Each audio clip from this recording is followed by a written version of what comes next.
ever been gaslighted by your partner when it comes to talking about sex?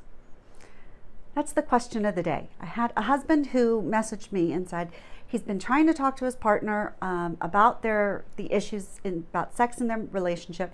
She either blows him off, ignores it, makes a joke about it, or doesn't take him seriously. He wanted to know what to do. All right, well, let me tell you, he's not alone. This happens a lot. Frankly, a lot of times, people who don't really mean to, but we will gaslight somebody about an issue that just makes us uncomfortable and we don't want to address. So if you don't know what gaslighting is, let me back up and make sure that we're all clear. So gaslighting is what somebody does when they, let's say in this case, the husband says, hey, honey, I really want to talk about, like, we're not having that much sexy lately, and I want to talk about that. And she says, oh yeah, we have plenty of sex. You just are never satisfied. That would be gaslighting. She just completely ignored what he said and framed it like he's crazy. What the hell is he doing bringing this up? And I'm not trying to be mean. I'm sure she's a loving spouse and she doesn't realize it. It's just that this is what happens. Or maybe she says, oh my gosh, that again, I don't have time. Can't you just be happy and blah, blah, blah. Or maybe she says, oh, if you would just take out the trash more often, well, then I would have sex more often. Those are both gaslighting examples. Or laughing, going, oh, that's all you ever think about. Don't you know there's more to marriage than that? That would be gaslighting. So anything that really basically flips things and puts the person seeking a conversation, puts them on the defensive, or, in some ways it can be attacking. Anything like that where you don't actually address the issue and you blow it off and make it seem like it's their problem. They're the crazy ones for thinking it needs to be conversed. That's gaslighting. Promise you. It happens in relationships about sexy stuff all the damn time. So, question is, what do you do about it? All right, 3 things. 3 things, very easy. If you're getting gaslight, then the first thing is to simply acknowledge, no matter what they say, you say, oh, I understand that you have a different opinion about the importance of this. This may not be as much of a priority to you as it is to me, but I am still 50% of this relationship. So my feelings, my priorities, they still matter just as much as yours. And I really want to talk about this.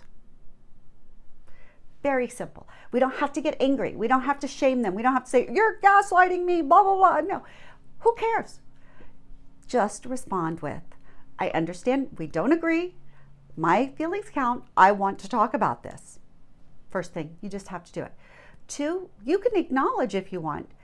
When you don't acknowledge this, when you don't want to talk about it, when you say things or make me think that I'm asking too much or that sexy shouldn't matter in this marriage, it hurts my feelings because I want to love you and I want you to love me. And one of the ways in which I want to show and receive love is through sexy connection. I'd like to talk about how we make that happen. I think sexy intimacy is just as important as the other 5 kinds of, the other 4 kinds of intimacy Beth talks about.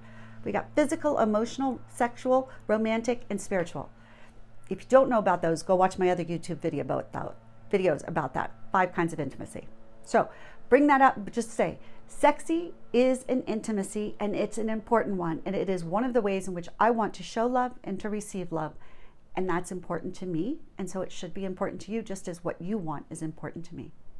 Then the last thing is, I want you to finish this conversation by setting a date and time certain and a place to have a conversation that you want to have about whatever sexy stuff. Because in the midst of this may not be the best time. But maybe you can say, you know what, take 15 minutes. I'm going to take 15 minutes. We finish things up. We meet at the dining table and we're going to have this conversation. Or maybe it's, I know today is insane, but tomorrow morning we have time, 9 a.m., the back garden, I'll bring the coffee, you sit down, we're going to have a talk. Or you can say, when is a good time in the next 2 days? The next 2 days, right? Unless they're really totally booked, if they can't give you 10 minutes to carve out to talk about something that really matters to you, that's a problem. So book a time, date, and place certain and expect them there. If they don't come and they try and gaslight, well, this was happening, I just couldn't do it. You just look and you say, no, this is really important to me. And barring any emergencies, really emergencies, I expect you to be there. So I'm still going to be there. And I'm going to be looking for you and waiting for you. And I want the same attention that I would give you back to me so that we can have this conversation. So don't be just put off. All right? Don't be put off. Even, I don't know, if you hear the lawn people outside, it's harder to talk. That's fine. You can just wait. Be like, no, we're still having this conversation.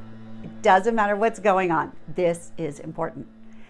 And in fact, sometimes if they don't understand and they don't realize how important it is to you, then you also can bring in a scale of 1 to 10. I am that lawyer brain of mine. I always like to be very objective about things, and people don't realize, oh, this is important. Well, we don't know if that's a 5 important or a 10 important. So you can tell your spouse, look, on a scale of 1 to 10, with 1 being who the hell cares, nothing, 10 being life and death, this matters so much to me, this is an 8.